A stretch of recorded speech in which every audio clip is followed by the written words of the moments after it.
Khyber Pakhtunkhwa assembly میں مخصوص نشستوں پر ارکان کی بحالی کے بعد اپوزیشن ارکان کی تعداد بڑھ گئی ہے، جس سے ایوان میں نمبر گیم بھی تبدیل ہو گیا۔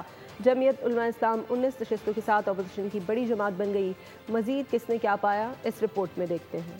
خیبر پختونخوا اسمبلی میں مخصوص نشستوں پر 21 خواتین اور 4 اقلیتی امیدواروں کی بحالی۔ اپوزیشن ارکان کی تعداد 52 ہو گئی۔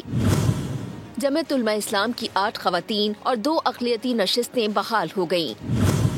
مسلم لیگ نون کی 6 خواتین اور 1 اقلیتی نشست بحال، تعداد 16 ہو گئی۔ پیپلز پارٹی کی 5 خواتین اور 1 اقلیتی نشست بحال، تعداد 11 ہو گئی۔ ANP اور PTIP کی 1 نشست بحال۔ پاکستان تحریک انصاف کی صوبائی اسمبلی میں کل 94 نشستیں ہیں۔ ان 94 میں 35 امیدوار آزاد ہیں۔ سبسکرائب کریں اور بیل دبائیں تاکہ کوئی خبر رہ نہ جائے۔